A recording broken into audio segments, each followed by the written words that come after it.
खुदा का आत्मा आज आपसे कुछ कह रहा है। बहुत सारे लोग अभी भी अपनी जिंदगी को, संसार को परोस रहे हैं। बहुत सारी बातों में आप पड़े हुए हैं। खुदा चाहता है वहां से बाहर आओ और परमेश्वर को अपना लाइफ दो। वो परमेश्वर शाद्रक मेशक अबेदनगो की जैसे आपकी जिंदगी में आँच नहीं आने देगा। Amen, praise the Lord, hallelujah, hallelujah, hallelujah. आपको मालूम हुए जिसने फिंगर कटने के बाद एंगेजमेंट को कैंसिल किया, बाद में मुझे मालूम पड़ा उसके पास्टर के द्वारा वो लड़की आज मेंटल हो गई। डॉक्टर थी, एमबीबीएस थी, यूक्रेन से उन्होंने एमबीबीएस की पढ़ाई की थी, मेंटल हो गई। खुदा को उंगली मत दिखाना। मैंने कहा प्रभु शुक्रिया आपका, अगर शायद मेरा फिंगर नहीं कटता, हो सकती आज मेरी शादी हो गई रहती, पता नहीं मैं सेवकाई में होता कि नहीं। बहुत सारा डिप्रेशन होता, बहुत सारी चुनौतियां होती। कई बार हमको लगता है परमेश्वर मेरे साथ क्यों ऐसा कर रहा है।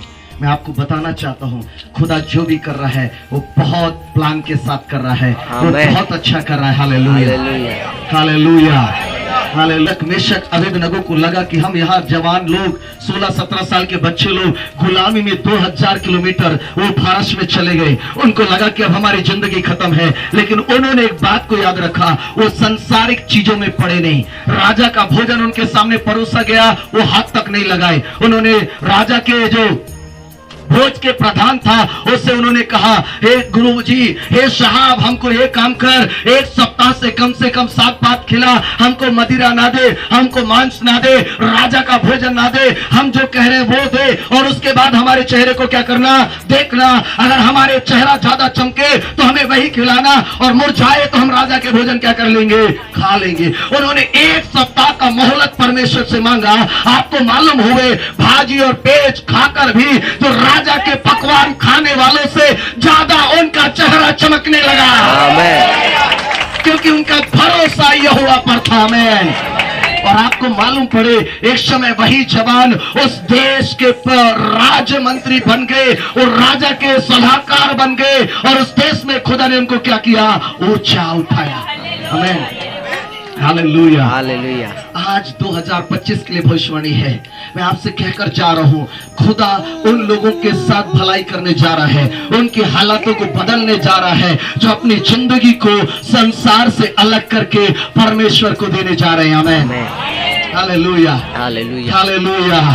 परमेश्वर आपकी हालातों को क्या करेगा, बदल देगा, वो चेंज कर देगा। वो मेरे प्रियो आपको एक ऐसे लेवल पर लेकर आएगा, एक नेक्स्ट लेवल पर जाएगा। हालेलुया। बाजू वाले को बोलो, दूसरे लेवल पर, दूसरे पायदान पर वो लेकर जाएगा। Hallelujah, hallelujah, hallelujah. बोलो, तुम परमेश्वर के मंदिर हो, तुम परमेश्वर के मंदिर हो, तुम परमेश्वर के मंदिर हो। Praise the Lord, hallelujah, hallelujah, hallelujah. और परमेश्वर का आत्मा, और परमेश्वर का आत्मा तुम में वास करता है। तुम में क्या करता है, वास करता है। हाँ, यदि कोई परमेश्वर के मंदिर को नाश करेगा, सुनिए सुनिए, यदि कोई परमेश्वर के मंदिर को क्या करेगा, नाश करेगा, परमेश्वर से क्या करेगा, नाश करेगा। कितने लोग चाहते हैं कि आपको बर्बाद करने वाली चीजें बर्बाद हो जाए? कितने लोग समझ गए मैंने क्या कहा? जो आपको बर्बाद कर रहे हैं वो चीजें क्या हो जाए, बर्बाद हो जाए। कितने लोग चाहते हैं? आपको मालूम है बीमारी बर्बाद हो गया मेरे घर, डॉक्टर लोग पागल हो गए।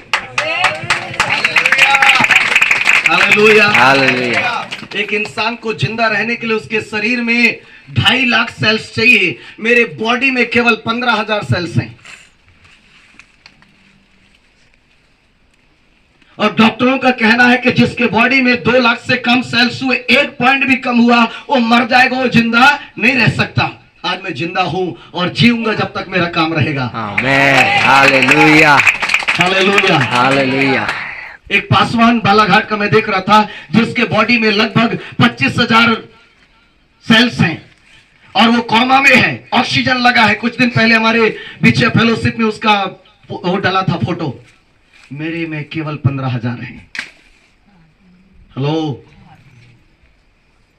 मैंने कहा ना, यदि तुम अपना लाइफ खुदा को दे दोगे, जो तुम्हें बर्बाद करता है, क्योंकि तुम परमेश्वर के मंदिर हो, परमेश्वर उसे बर्बाद कर डालेगा।